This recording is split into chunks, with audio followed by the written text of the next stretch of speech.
brought to you by Palvi Agrico. आता शेतीसाठी जे काही लागणार ते घरपोच मिळणार, तेही मोबाईलच्या एका क्लिकवर। आज 28 फेब्रुवारी बरोबर एक महिन्यापूर्वी म्हणजेच 28 जानेवारीला महाराष्ट्राच्या राजकारणात एक अशी घटना घडली ज्याने फक्त महाराष्ट्रातच नाही तर देशभरात हादरे आपल्याला अनुभवायला मिळाले। राज्याचे उपमुख्यमंत्री अजित पवार यांचं एका अपघातात अकाली निधन झालं आणि अवघा देश हळहळला। आज एक महिना उलटून गेलेला आहे तरी विश्वास बसत नाही आहे की अजितदादा आमच्यामध्ये नाही आहेत। राज्याचं सध्या अर्थसंकल्पीय अधिवेशन सुरू आहे। मी विधानभवनात आहे आणि अजित पवार यांच्यासोबत गेली अनेक दशकं काम करणारे त्यांचे सहकारी जे आहेत हे आजही त्यांची आठवण काढतायत, त्यांच्या आठवणींना उजाळा देत आहेत आणि त्यांना खऱ्या अर्थानं मिस करतायत। त्यांच्यासोबत काम करण्याची संधी मिळालेल्या आणि त्यांच्याच पक्षातलं युवा नेतृत्व अदिती तटकरे ज्या सध्या राज्याच्या महिला बालविकास मंत्रीसुद्धा आहेत, या आमच्यासोबत आहेत। खरं तर या विषयावरती बोलायला लागणं हे तितकंच वेदनादायीसुद्धा आहे, दुःखदसुद्धा आहे। पण आज एक महिना उलटून गेल्यानंतर ताई, आपण जेव्हा अजितदादांच्या आठवणी पुन्हा एकदा जाग्या करतो त्यावेळेस काय काय आठवतं आणि मागचा हा एक महिना हा किती कठीण होता तुमच्यासाठी? आमच्यासाठी तर हा एक महिना सर्वात दुःखद, सर्वात वेदनादायी, सर्वात आव्हानात्मक, सर्वात कठीण राहिलेला आहे। आणि दादांशिवाय आयुष्य म्हणजे राजकीय आयुष्य हा वेगळाच भाग झाला, पण आयुष्याचा आम्ही कधी त्या ठिकाणी आयुष्याचाच कधी विचार केला नव्हता। दादांसारखं एक नेतृत्व गेल्या 35-40 वर्षापासून राजकारणामध्ये, सामाजिक कारणामध्ये तर ते समाजकारणामध्ये तर ते राहिलेच। आणि साधारणपणे आमच्यासारखे तर असंख्य कार्यकर्ते दादांनी घडवले। त्यांच्या पिढीतले जे आहेत ते तर त्यांच्यासोबत गेल्या 35-40 वर्षापासून काम करतच होते, पण गेल्या 10-15 वर्षापासून आमच्यासारखे असंख्य कार्यकर्ते हे दादांनी घडवले। आणि घडवत असताना आम्ही त्यांच्या घरातलीच, कुटुंबातीलच व्यक्ती आहोत अशा पद्धतीनं त्यांनी एक जिव्हाळा हा आमच्या सर्वांसोबतच जपला।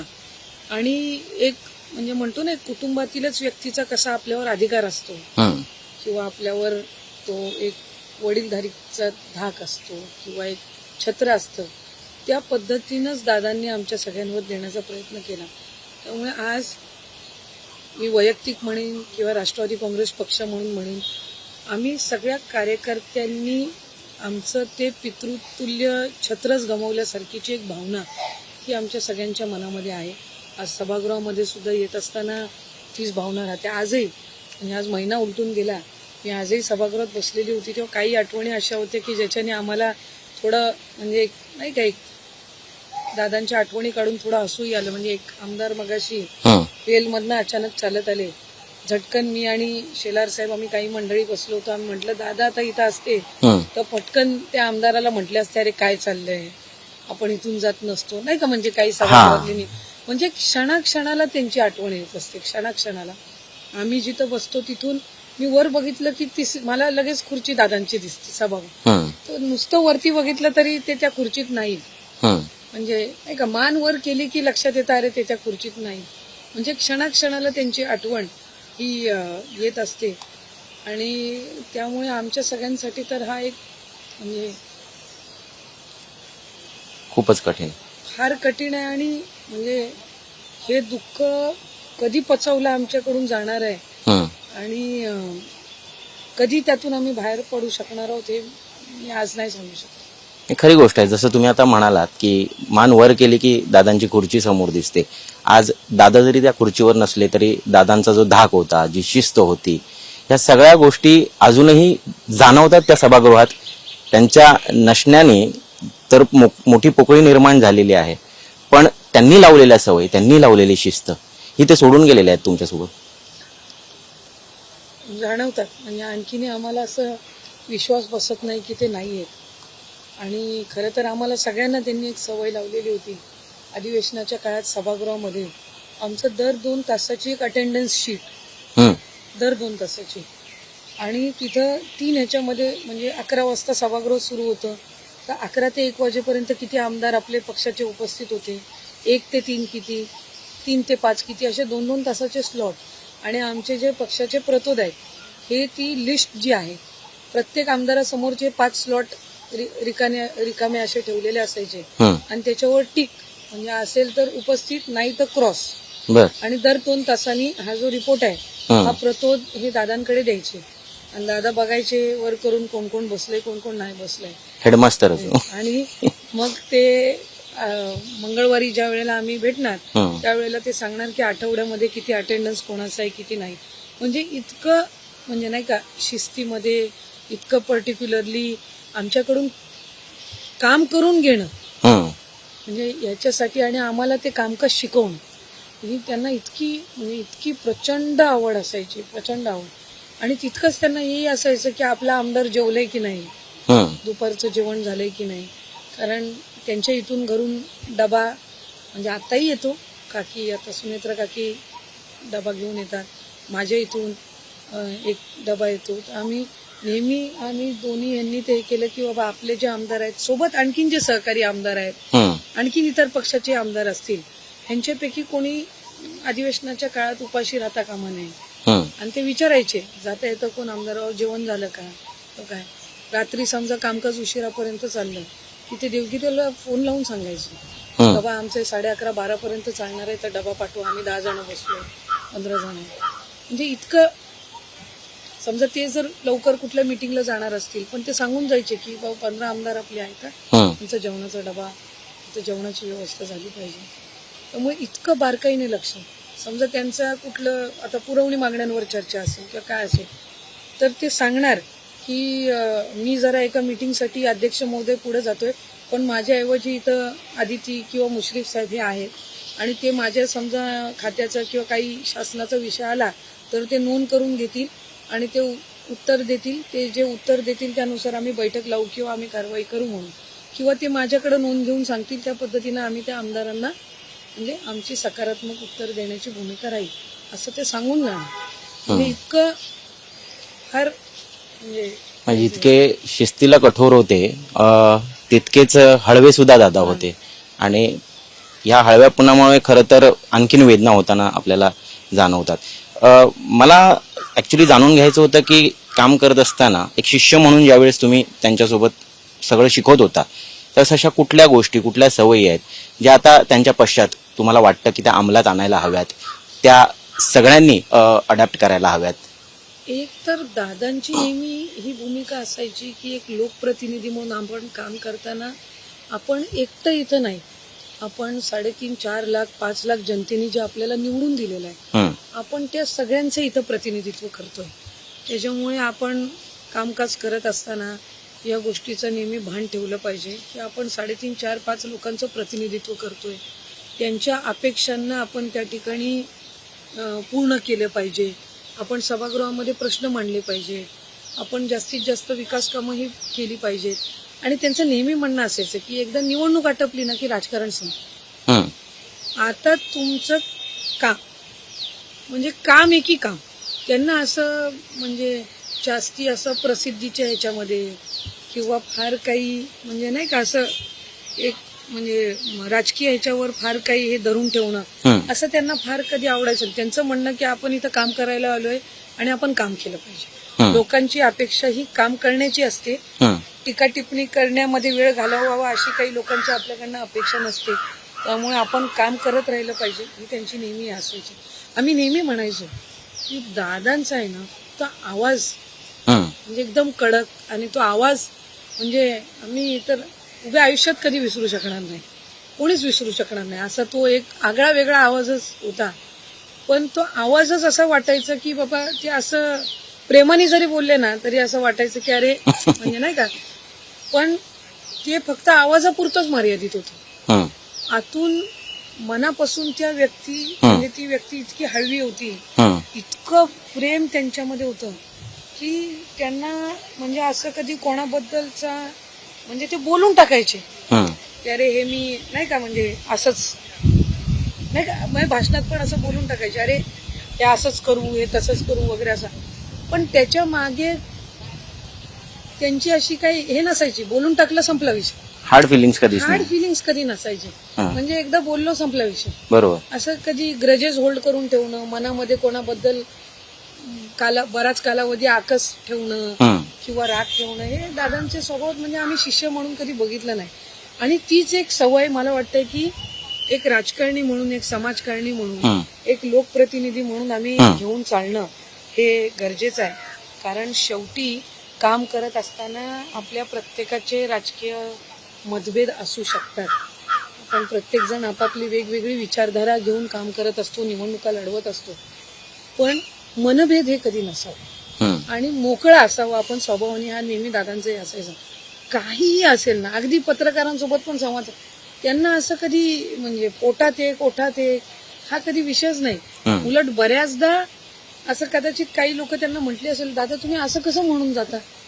आहे मी म्हणलं त्याच्यात काय, रोखोक होते. रोकटोक होते. हम्म. आणि त्याच्यामुळे आहे ना अनेकदा त्यांचा हा स्वभाव म्हणजे गैरसमज करायचे की हे एखादं काम घेऊन गेलं की नाही कसं म्हणतात डायरेक्ट. हम्म. ते म्हणायचे नाही हे होणार नाही, नियमात बसत नाही, होणार नाही. 2 मिनिटं त्या आमदाराला वाटायचं अरे 10 माणसं आपण सोबत घेऊन गेलोय हम्म. नाही का मतदारसंघातली, आणि दादा तर डायरेक्ट म्हणले नाही होणार.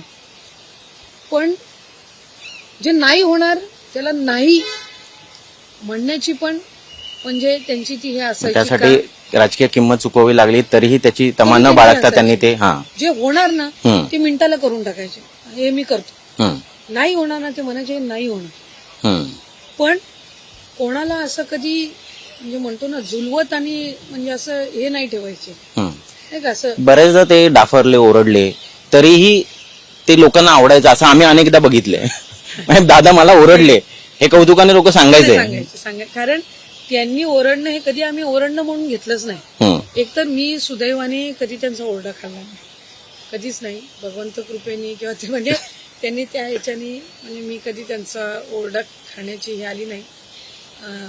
ते मला म्हणजे आधी ते आपल्याला असं करायचंय असं सूचना द्यायच्या आधी ती हे जरा आपल्याला आणखीन जरा नाही का म्हणजे थोडं अजून लक्ष देऊन करावं लागेल. पण सतत पावलं पावली तुम्हाला भीती तर असेल की चुकले तर काय बोलतील. ते असायचं 100%. त्यांचा फोन आला ना की पहिलं 2 मिनिटं तर हे काय बोलणार आहेत म्हणजे नाही का त्या ह्याच्यात. पण आमच्यात एक पद्धत होती आमदारांमध्ये, आम्ही 15-20 जे तरुण आमदार वगैरे ना, आम्हाला कधी दादांकडे काही काम असलं किंवा काय नाही, प्रत्येक आता शेवटी आमचा नेताच आणि आम्हाला जे आहे ते सगळं त्यांच्या पाशीच नाही का. होणारा असेल नाही होणारा असेल पण दादाच. तर आमच्यामध्ये एक पद्धत असायची. आम्ही ना एक 2-3 आमदार असे ठरवून ठेवलेले की सकाळी दादा आले 7:30-8 वाजता की पहिलं दादांचा मूड कसा आहे हे बघायला आम्ही एखादा आमच्यातला आमदार पाठवून द्यायचो. आता ही जबाबदारी बदलत राहायची की बदलत राहायची, 2-3 असे बदलत राहायचे. आणि त्याचा बाहेर आल्यावर फीडबॅक काय येतो ह्याच्यावर ठरायचं की बाकीच्यांनी आतमध्ये जायचं का नाही जायचं. अच्छा. तर मग एखादा ते गेला म्हणलं अरे आज मूड चांगला आहे. म्हणजे अख्ख्या मंत्रालयामध्ये जेवढे आमचे आमदार आलेले असतील ना त्या सगळ्यांकडे तो मेसेज पोचायचा की दादांचा मूडच चांगला आहे. जी मग सगळी रांग लागायची की मूड चांगला आहे तो म्हणजे नाही का कुठं हे व्हायच्या आधी बिनसायच्या आधी बरोबर झटझट भेटून घ्यावं. आणि मग जर आमदार असाच आला की आज काय खरं नाही मग तशीच सगळी त्याच पावलाने गेलेल्या पावलांनी सगळी परत यायची. तर असे आमचे 2-3 आमदार ठरलेले असायचे. कोण कोण होते ते? आता आमचं नितीन दादा पवार असतील ते सकाळी लवकर यायचे मंत्रालयात. अच्छा, म्हणजे हा क्रायटेरिया होता ते सकाळी लवकर येतात म्हणून. आणि आम्ही म्हणजे असे 2-3 शेखर काका निकम आणि आम्ही एकमेकांना सांगायचो. समजा मी जर गेली तर मी सांगायची की आज मूड चांगला आहे आज म्हणजे नाही का असं. कारण तो एक आदरयुक्त भीती होती, एक धाक होता. पण आमच्यापैकी कोणालाही म्हणजे कधी वाटायचं की दादा ओरडले म्हणजे काम झालं. अच्छा. म्हणजे ते म्हणायचे अरे काय मला एवढं सगळ्या मीटिंग चालू आहे, तुम्ही आता हे काम घेऊन आला. आणि पण आम्ही त्या भीतीने सगळे समजा निघून गेले तिकडे नाही मीटिंग आहे नंतर, पण ते निवेदन ते ठेवून द्यायचे. 10व्या मिनिटाला त्यांच्या ह्याच्यातनं हे यायचं की बाबा दादांनी त्या संबंधित अधिकाऱ्याला तुमचं काम करायला सांगितलं. तुमचं असं एखादं काम कुठलं आठवतंय ज्याची तुम्हाला धाकधूक होती होईल की नाही पण झालं शेवटी? मी दादांना म्हणजे कधीही कुठली विनंती केली आणि जर ते नियमात असेल होण्यासारखं असेल, पहिलं तर त्यांच्यासोबत इतके वर्ष राहून आम्हालाही हे झाली होती की कुठलं काम होण्यासारखं आहे, कुठलं नाही होण्यासारखं आहे. बरोबर. शेवटी आम्ही त्यांच्याच हाताखाली शिकलो. शेवटी त्यांच्याच हाताखाली म्हणजे मी तर त्यांचं प्रोजेक्ट मॉनिटरिंग रूम असायची. दर 15 दिवसांनी ते महत्वाचे 15 ते 20 प्रोजेक्टची ती मीटिंग घ्यायची. मग पुण्याचं रिंग रोड असेल, पुरंदरचं ते एअरपोर्टचं हे असेल, पुण्याचं एअरपोर्टचं असेल, नंतर मग पुण्याचे आणखीन काही प्रोजेक्ट्स असतील, साताऱ्याचं मेडिकल कॉलेज असेल, रायगडचं मेडिकल कॉलेज असेल, त्याच्यानंतर मग कोकणाचा कोस्टल रोड असेल, ही सगळे त्यांच्या मेन अजेंडावर होते. मॉनिटरिंग रूम जी असायची 15 दिवसातून एकदा त्याची मीटिंग व्हायची. त्या मीटिंगमध्ये मी असायची आणि सगळे अधिकारी एकाच त्या ह्याच्यामध्ये असायचे त्या मीटिंगमध्ये आणि झटझट त्या एका मीटिंगमध्ये कुठल्या विभागाकडे कुठला विषय का अडकलेला आहे ते तिथल्या तिथं सगळं सुटायचं. आणि त्याच्यामुळे त्या बारकाईंना त्यांना कामकाज करताना बघितलेलं. त्यामुळे आम्ही निवेदन घेत असताना पण कुठलं ते एक्सेप्ट करणार आहेत आणि कुठलं ते म्हणणार की ह्याची एक बायफर्केशन झाली होती.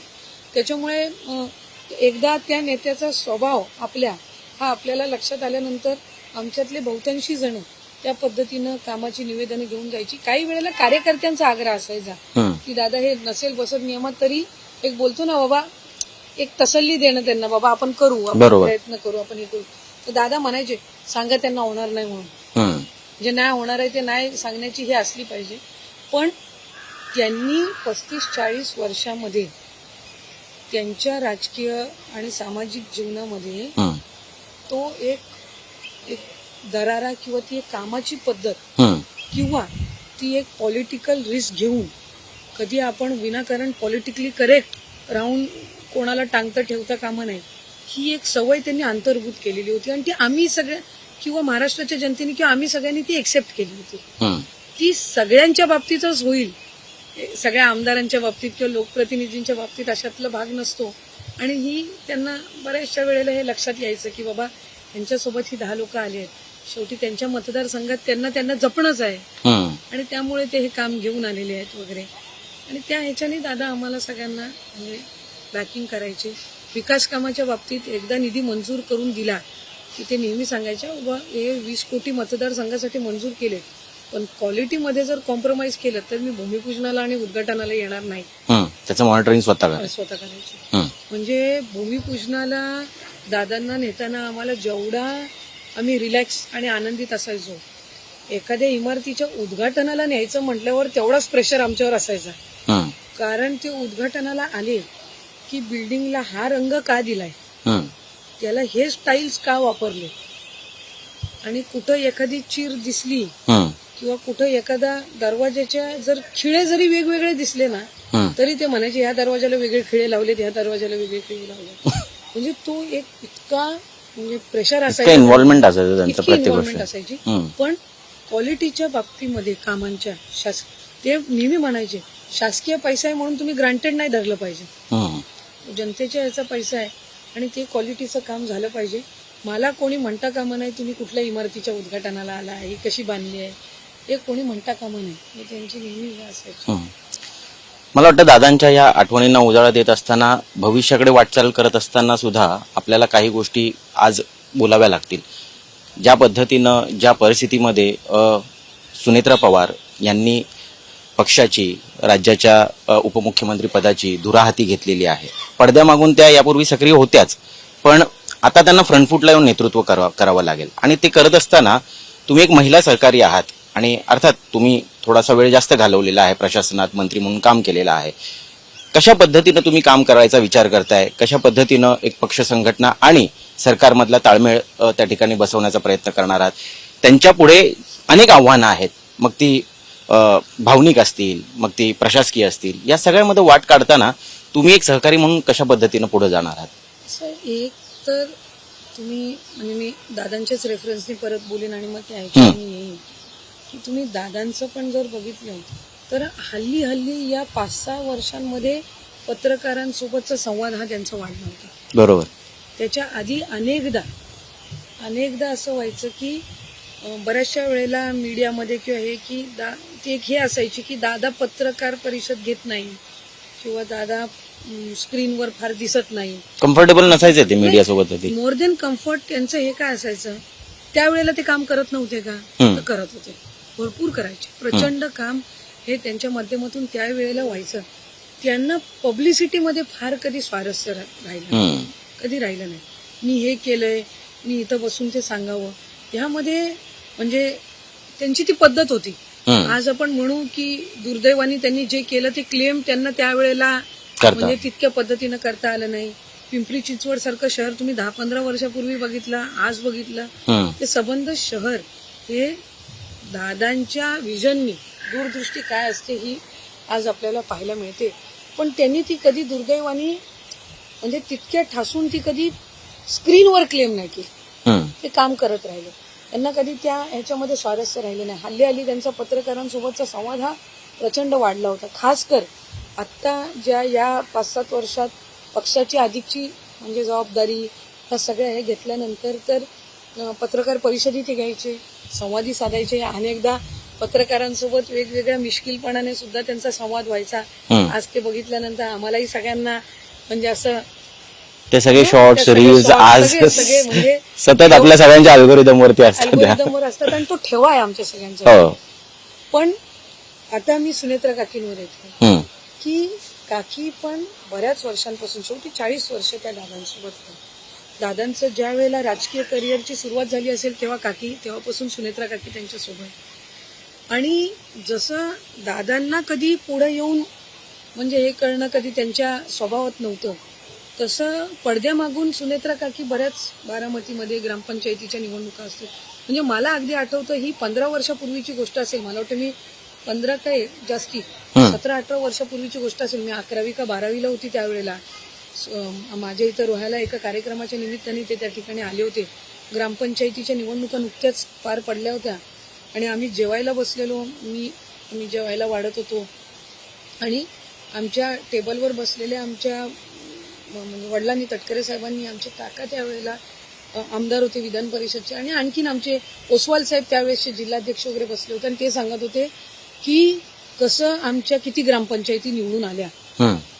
त्यावेळेला मला आठवते, ही 17-18 वर्षापूर्वीची गोष्ट आहे. त्यावेळेला दादांनी कौतुकाने सांगितलेलं, अरे तुम्ही सगळ्यांनी मेहनत करून तुमच्या ग्रामपंचायती आणल्यात, माझ्या इथले 17 हे ग्रामपंचायती सुनेत्रांनी बघून सुनेत्रांनी निवडून आणले, मी न जाता, प्रचाराला न जाता. तेव्हा तर त्यामुळे हे मला आजही इतकं प्रकर्षाने आठवतं, कारण आम्ही त्यावेळेला म्हणजे मी कॉलेजला होती, म्हणजे हे कळत होतं निवडणूक यंत्रणेमध्ये त्या असायच्या.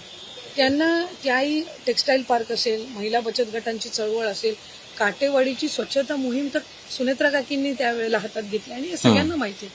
त्याबद्दल काही दुमत असण्याचं कारण नाही. त्यामुळे त्या असायच्या. सामाजिक ह्याच्यामध्ये तिथले ज्या सगळ्या एनजीओज आहेत, तिथले जे सगळे वेगवेगळे जे तुमचे सेवाभावी क्लब्स असतात, म्हणजे नाही का, जे मॅरेथॉन्स आणि असे सगळे वेगवेगळे आरोग्य शिबिर वगैरे हे करतात. मला पर्यावरणामध्ये त्यांचं खूप हे आहे. पण दादांनाही झाडांची आणि पर्यावरणाची फार आवड होती. काकींनाही त्या पद्धतीनं सुनेत्रा काकींनाही राहिली. मला वाटते नेत्रदान आणि ह्याचे शिबिर किंवा नेत्र तपासणीची शिबिरं ते मोठ्या पद्धतीने आयोजित करायच्यामुळे अनेक कामं त्यांनी केलेली आहेत. आता त्यांच्यावरची जी जबाबदारी आहे ही निश्चितपणाने जास्ती आहे. आणि आज खासदार म्हणून त्यांनी 1-1.25 वर्ष काम केलेलं आहे. तिथं सुद्धा त्यांनी जसं इथं तालिका सभापती पद असतं तसं तिथे सुद्धा तालिका सभापती पद त्यांचं राज्यसभेमध्ये, तिथेही त्यांनी आता गेल्या अधिवेशनामध्ये त्या होत्या. 128 प्रश्न त्यांनी मांडले या 1.25 वर्षाच्या कालावधीमध्ये. त्यामुळे त्या काम करत आलेले आहेत आणि मुळात त्या सुद्धा एका राजकीय कुटुंबातूनच येतात. बरोबर. त्यांनी लहानपणापासून तिथलं जे राजकारण असेल, समाजकारण असेल हे बघितलं. त्याच्यानंतर ह्या पश्चिम महाराष्ट्रामधल्या या आणि महाराष्ट्रातल्या सर्वात मोठं जे राजकीय कुटुंब आपण आज पवार साहेबांचं कुटुंब म्हणतो, तिथं त्यांनी म्हणजे त्या एवढे वर्ष राहिलेले आहेत. त्यामुळे ही आज दादांच्या जागी त्या विराजमान झालेल्या आहेत. ही जबाबदारी ऍडिशनल आहे.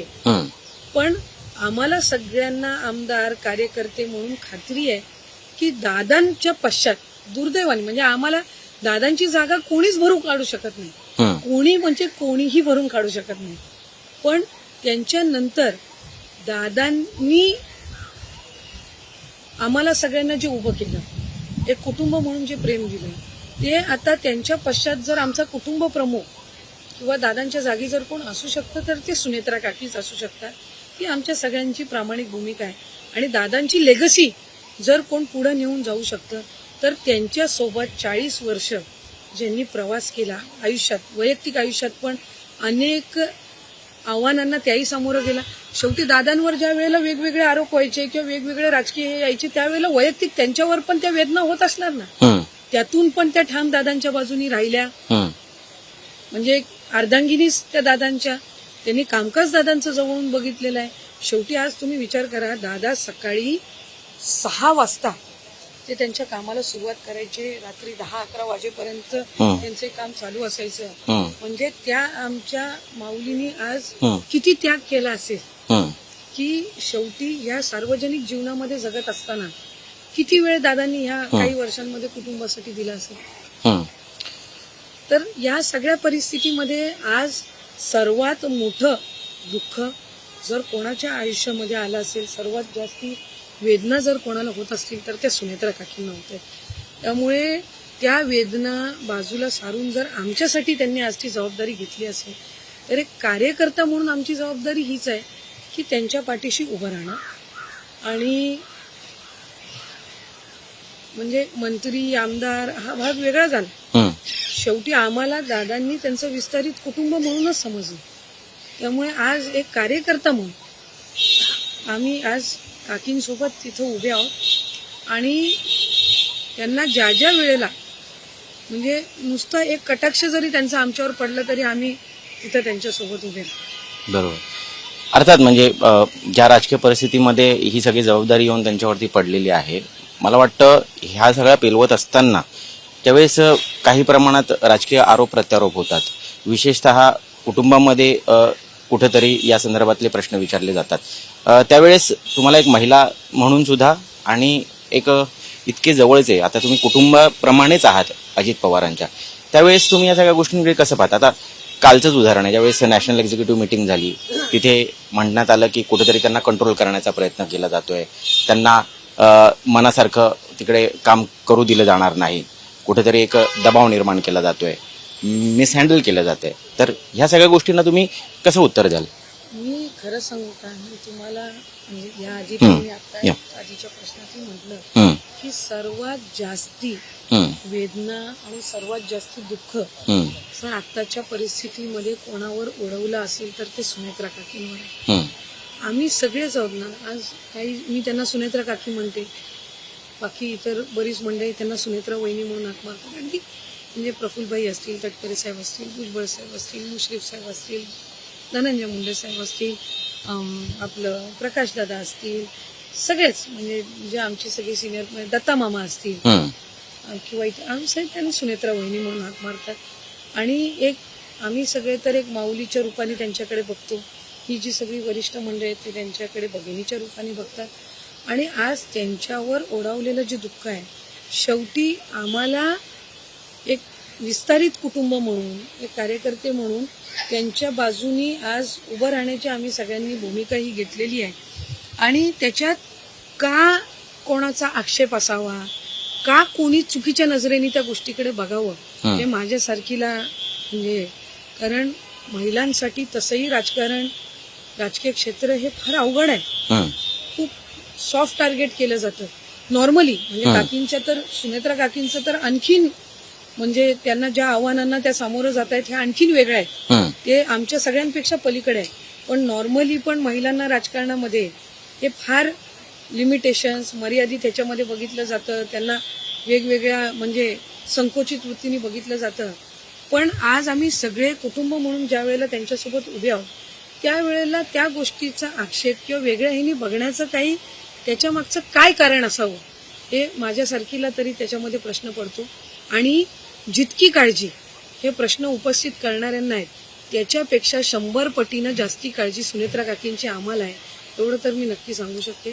कारण आमचा नेता, ज्या अजितदादांच्या नेतृत्वाखाली आम्ही काम करत होतो, ज्याचं छत्र पितृतुल्यसारखं आमच्या सर्वांवर होतं, ज्याच्या नेतृत्वावर आम्हाला विश्वास होता, म्हणून आम्ही त्यांच्यासोबत ज्या वेळेला त्यांनी वेगळा निर्णय घेतला त्यावेळेला आम्ही त्यांच्या लिडरशिपवर आम्ही विश्वास ठेवून आम्ही त्यांच्यासोबत हा राजकीय प्रवास हा आम्ही त्या ठिकाणी सुरू ठेवला. 2024च्या लोकसभेच्या पराभवाच्या नंतर सुद्धा एकही आमच्या आमदारांनी, कार्यकर्त्यांनी, पदाधिकाऱ्यांनी, जिल्हाध्यक्षांनी दादांची साथ सोडली नाही. कारण आमचा दादा आणि दादांवरच एकमेव विश्वास होता. त्यांच्या कर्तृत्वावर, त्यांच्या नेतृत्वावर आमचं पूर्ण, म्हणजे ह्याला अंधविश्वास म्हणा, विश्वास म्हणा किंवा आमची भक्ती म्हणा त्यांच्या प्रतीची, तर ती होती. म्हणून आम्ही विधानसभा पण त्यांच्या नेतृत्वाखाली लढवली. पण आरोप करणारे राजकारण करतायत असं तुम्हाला म्हणायचं आहे? सभागृहामध्ये बसलेलो आहे ना, हे आम्ही दादांचं नेतृत्व स्वीकारून आणि त्यांच्या नेतृत्वाखाली निवडून आलेले आम्ही बसलेलो आहोत. बरोबर. त्याच्यामध्ये वेगवेगळ्या पद्धतीचं कसं आहे, दादा गेल्याचं दुःख सगळ्यांना झालं ना. शेवटी आज आम्हालाही झालं, तसं विरोधातल्या आमदारांना झालं नाही का? तर तसं नाही झालं. दादा अजातशत्रू होते. सर्व पक्षाच्या आमदारांना, विरोधात असो, पक्षातला असो, सत्तेतला असो, विरोधातला असो, सगळ्यांना माहिती की एकदा दादांकडे काम घेऊन गेलं ना की ते काम व्हायचं. ते कधी पक्षाने हे बघायचे नाही. तर दुःख झालं का? सगळ्यांना झालं. प्रमाण कमी जास्त असू शकतं, पण दुःख हे सगळ्यांना झालं. अशा सगळ्या प्रसंगामध्ये आता जे काही दादांनी 35-40 वर्षांमध्ये त्यांच्या राजकीय जीवनामध्ये जे त्यांनी उभं केलं, जे त्यांनी महाराष्ट्रासाठी केलं, जे पक्षासाठी आणि कार्यकर्त्यांसाठी केलं, ही पुढे नेण्याची जबाबदारी ही सर्वात जास्ती कोणावर आहे? तर त्यांच्या पक्षावर आहे ना. म्हणजे आज राष्ट्रवादी काँग्रेस पक्ष, तुम्ही मीडियामध्ये पण चालतं, राष्ट्रवादी काँग्रेस पक्ष अजित पवार गट, बरोबर ना. इतर म्हणजे आता शिवसेना असेल तर ते गट दोन्ही याची नावं लिहितो आपण, राष्ट्रवादी असेल तर दोन्ही गट. म्हणजे सर्वात जास्त त्यांची लेगसी चालवण्याची जबाबदारी आज आदरणीय सुनेत्रा काकींवर आहे. आणि दादांनी उभं केलेला हा जो पक्ष आहे, 2024च्या पूर्वीची परिस्थिती वेगळी होती. मी लहान आहे या सगळ्या गोष्टी बोलण्यासाठी, मला माहिती आहे. मी एक कार्यकर्ता म्हणून, सामान्य कार्यकर्ता म्हणून आहे, मी मंत्री म्हणून जरी काम करत असली तरी मी ह्या सगळ्या गोष्टींचा उल्लेख करण्यासाठी आज लहान आहे आणि याची मला जाणीव आहे. त्यामुळे आज आम्हाला सगळ्यांना एक छोटासा या पक्षाचा घटक किंवा कार्यकर्ता म्हणून आम्हाला दादा गेल्याचं दुःख हे आमच्या मनामध्ये आयुष्यभर राहणार. त्याच्यामध्ये आमचं सांत्वन आणि आमचा दुखवटा हा कधीच संपणार नाही. पण दादांचं नेहमी हा विचार असायचा की महाराष्ट्र थांबला नाही पाहिजे आणि लोकांच्या ज्या आपल्याकडूनच्या अपेक्षा आहेत ह्या आपण पूर्ण करायला पाहिजेत. आणि ते काम सुनेत्रा काकी करत आहेत. त्यामुळे त्यांची लेगसी त्या चालवत आहेत. आम्ही कार्यकर्ते म्हणून त्यांची साथ देतो. पण त्यांच्या अपघाताला घेऊन जेव्हा शंका कुशंका उपस्थित केल्या जात आहेत, तुम्ही आज सत्तेत आहात, तुम्हाला वाटतं की ज्या पद्धतीनं हा सगळा तपास सुरू आहे तो समाधानकारक आहे? तुम्हाला या एकूण इन्व्हेस्टिगेशनमधनं काय अपेक्षा आहेत? मी खरं सांगू का, जी व्यक्ती आपण गमावली आहे ना, किती कोणी समाधान करण्याचा कुठल्याही बाबतीमध्ये, म्हणजे सांत्वन करून कोणी समाधान करावं, चौकशी करून का घात आहे का अपघात आहे, हे मनातलं जी हे आहे ना, म्हणजे आम्ही तर, माझ्यासारखी तर एक म्हणेल की आमच्या काळजाचा एक तुकडाच त्यांच्यासोबत घेतो. त्यामुळे ही गोष्ट किती आपण या गोष्टीचा आपण म्हणजे हे केला, जी व्यक्ती गमावलेली आहे त्याच्या बाबतीतलं म्हणजे सांत्वन किंवा समाधान तर कधी होणं शक्यच नाही. पण आम्ही पण ही पहिल्या दिवसापासून म्हणजे आमच्या सगळ्यांची सुद्धा ही भूमिका राहिलेली आहे की हा अपघात होता, काही एररनी झालेला आहे का, त्याच्यामध्ये काही टेक्निकल प्रॉब्लेम झालेला आहे का, त्याच्यामध्ये घात झालेला आहे, या सगळ्या गोष्टीची सबंध चौकशी व्हावी ही आमच्या सगळ्यांची सुद्धा भूमिका राहिली आणि इतरांची सुद्धा ती भूमिका आहे. फक्त ती मांडण्याच्या पद्धती वेगवेगळ्या असू शकतात, त्याबाबतही काही दुमत नाही. प्रत्येकजण आपापल्या पद्धतीनं मागणी करते. आम्ही ज्या वेळेला सुनेत्रा काकींनी उपमुख्यमंत्री पदाची शपथ घेतली, पहिलं पत्र जर आदरणीय फडणवीस साहेबांना, मुख्यमंत्री महोदयांना त्यांनी कुठलं दिलं असेल तर ते सीबीआयची चौकशी दादांच्या अपघाताची करावी हे पत्र त्यांनी दिलं. ज्या वेळेला त्यांनी देशाचे नेते पंतप्रधान नरेंद्र मोदी साहेबांची आणि अमित शाह साहेबांची भेट घेतली, त्यावेळेला पहिलं मागणी जर त्यांनी कुठली केली असेल तर तो दादांच्या ह्या अपघाताचा तपास होणं ही करणं. त्या मीडियामध्ये बोलून त्यांनी काय हे दाखवावं. शेवटी प्रत्येकाची मागणी करण्याची एक पद्धत आहे, त्या पद्धतीनं आम्ही ती हे करतोय. याचा अर्थ असा नाही की आम्हाला ती चौकशी नको आहे. आम्हाला उलट सर्वात जास्ती ती चौकशी पाहिजे, कारण आम्ही आमचा नेता गमावला, ज्याच्या आधारावर आम्ही सगळे होतो, जो आधारस्तंभ आमचा होता तो आम्ही गमावला. आम्हाला ही चौकशी झालीच पाहिजे, ती सर्वात चांगल्या यंत्रणेकडून व्हावी एक. आणि त्याचा अहवाल जो आहे ना हा वेळोवेळी जी समिती ते नेमती सीबीआयची असेल तर सीबीआयच्या अथॉरिटी असणाऱ्या अधिकाऱ्यांनी त्याची माहिती द्यावी, ऑथेंटिक माहिती द्यावी. समजा जर ते केंद्राच्या यंत्रणेकडनं तपास करत असतील तर त्यांनी एक अधिकारी त्याच्यामध्ये वरिष्ठ नेमावा, त्यांनी ऑथेंटिक ती माहिती द्यावी. म्हणजे हे जे सगळे वेगवेगळे जे काही प्रश्न उपस्थित केले जात आहेत, शंका कुशंका उपस्थित केल्या जात आहेत, याचं म्हणजे कुठं ना कुठं तरी निरासन हे त्या निमित्ताने झालं पाहिजे. ही आमच्या सगळ्यांची त्याबद्दलची भूमिका आहे. त्यामुळे मागणी वेगवेगळ्या माध्यमातून किंवा वेगवेगळ्या पद्धतीनं जरी सगळे आम्ही करत असलो किंवा आणखीन कोणी करत असले तरी त्याच्या मागची भावना ही एकच आहे की जो नेता, जे नेतृत्व महाराष्ट्राने गमावलेलं आहे त्याच्या अपघाताची अगदी तंतोतंत बारकाईनं चौकशी झाली पाहिजे आणि ते सत्य हे महाराष्ट्राच्या आणि देशाच्या जनतेसमोर आलं. मागणीच्या पद्धतीबाबत तुम्ही म्हणालात, या मृत्यूचं राजकारण होते दुर्दैवानं असं वाटतं? कसं आहे बघा, एका बाजूला आज महिना झाला, म्हणजे या आधी सुद्धा महाराष्ट्रामध्ये अनेक नेते झाले, अनेक थोर नेते होऊन गेले ज्यांनी महाराष्ट्राच्या या विकासात्मक महाराष्ट्राचा पाया रचला. ज्या वेळेला महाराष्ट्राची निर्मिती झाली त्या दिवसापासून अगदी त्याचा पाया रचला. आज म्हणजे मला वाटतं अशी दुःखद आणि दुर्दैवी घटना बऱ्याच कालावधीनंतर या देशाने किंवा राज्याने बघितली असेल. आज महिना झाला तरी पण आपल्या सर्वांच्या मनामध्ये कुठं ना कुठं, कोणी असो, अगदी सामान्य असो, राजकारणाशी त्याचा कधी संबंध आला नाही. गोपीनाथ मुंडे नंतरची ही दुसरी मोठी घटना आहे. मोठी घटना असेल आणि ज्या पद्धतीनं ती झाली म्हणजे तो ज्या व्यक्ती कधी दादांना भेटलं पण नसेल, कधी दादांकडे कधी कुठलं काम आलं नसेल, कधी काही नसेल, त्या पण व्यक्तीलाच वाटते की अरे बाबा एक चांगला व्यक्ती या महाराष्ट्रातून निघून गेला. त्याच्यामुळे ते दुःख आणि त्या वेदना एका बाजूला आहेच. त्याच्यामुळे मी म्हटल्याप्रमाणे आता कोण ते कशा पद्धतीनं मांडतं हे हा बोलण्याचा अधिकार हा मला नाही. ते वैयक्तिक स्वातंत्र्य सगळ्यांना आहे. मी काय पद्धतीनं वागावं, मी काय पद्धतीनं बोलावं, मी काय पद्धतीनं ती खंत किंवा दुःख व्यक्त करावं हे मी ठरवू शकते. इतरांनी ते कसं करावं हा नैतिक अधिकार ते सुचवायचा किंवा त्याच्याबद्दल मत मांडण्याचा माझा नाही. त्यामुळे आमची भूमिका हीच आहे की आम्हाला दादांचे विचार घेऊन पुढे जायचं आहे.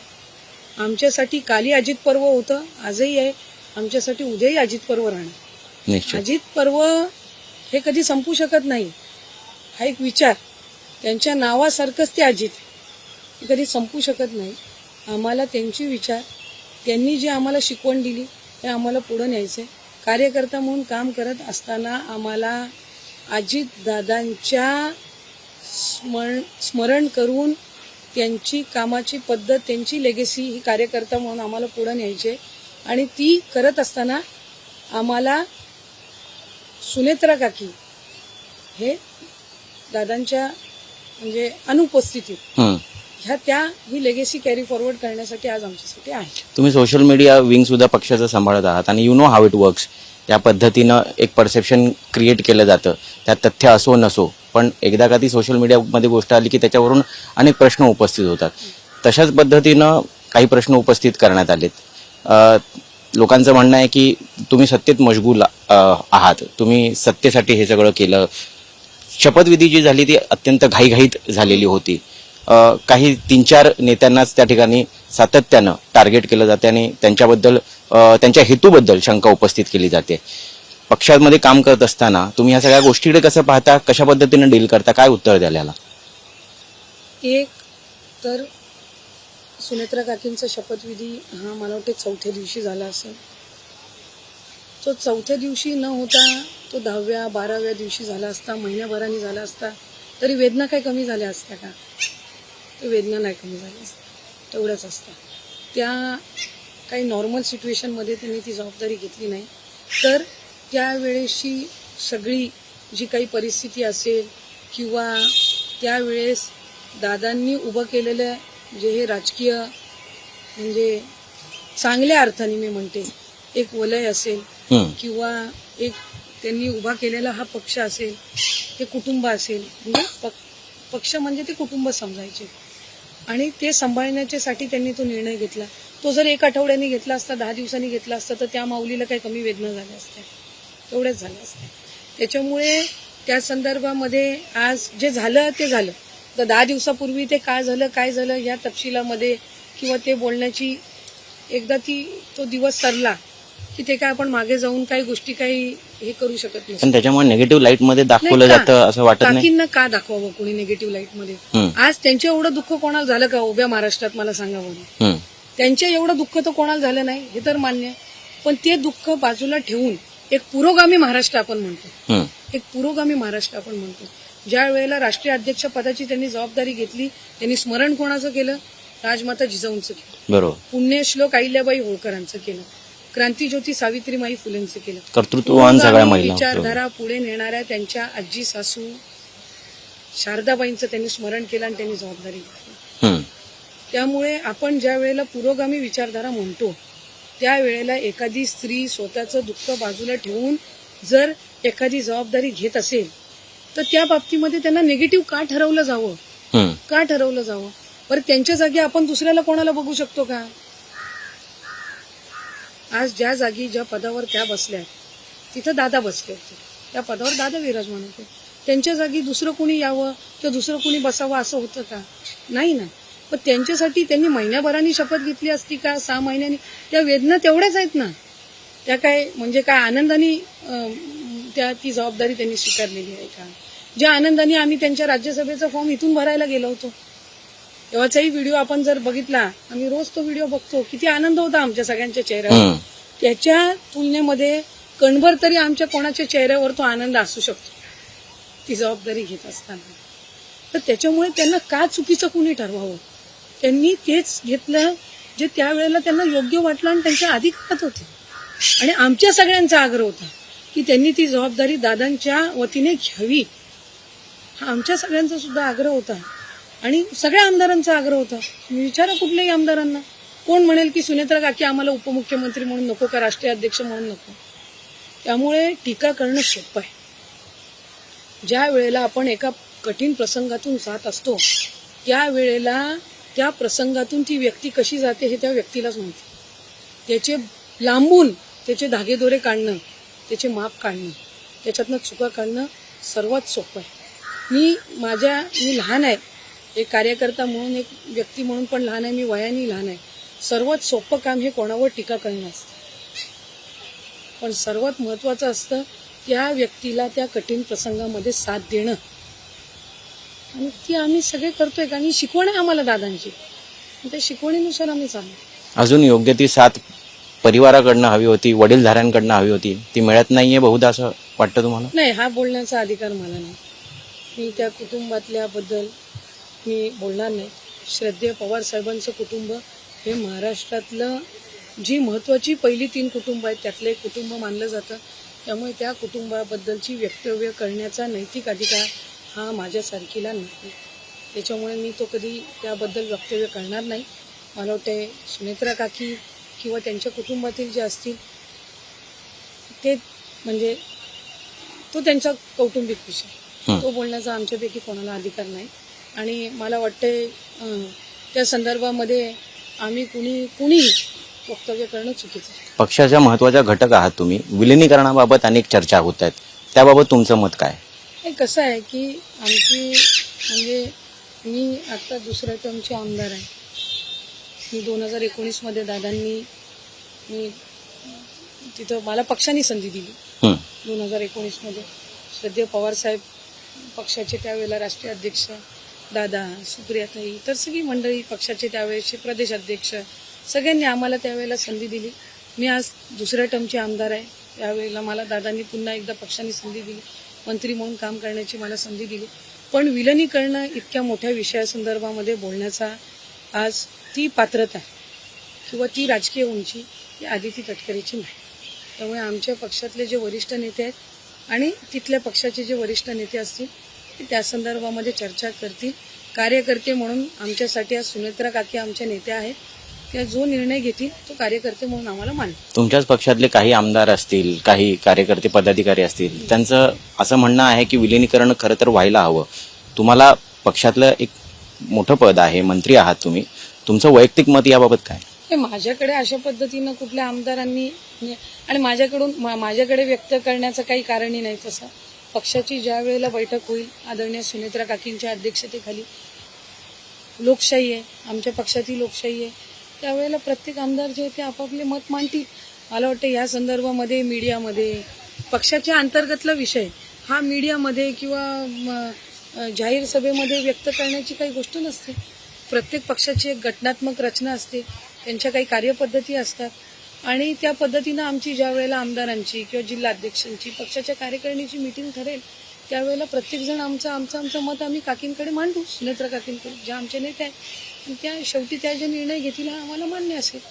त्याच्यामध्ये कोणाला पटतंय नाही पटतंय, मी ह्या विचारांची की लीडर इज ऑलवेज राईट, म्हणून आम्ही दादा ही आमचे लीडर आणि लीडरची भूमिका घेईल, that will be always right. आम्ही ह्या नेहमी मानणारी आहोत.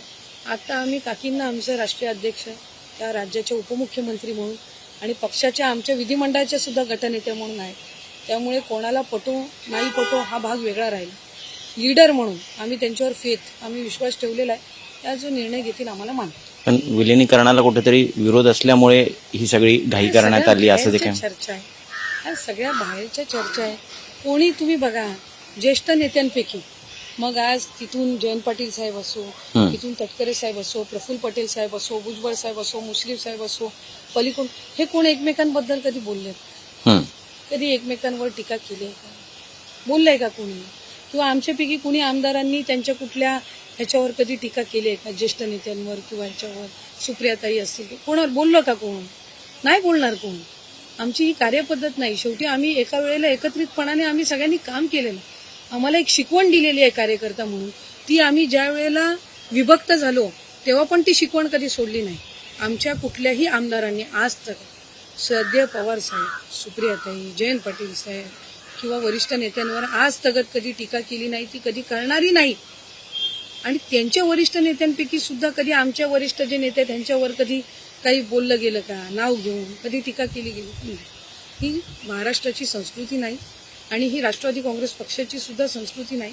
त्याच्यामुळे आमच्यापैकी कोणीही एक सामान्य कार्यकर्ता या संदर्भामध्ये बोलणार नाही.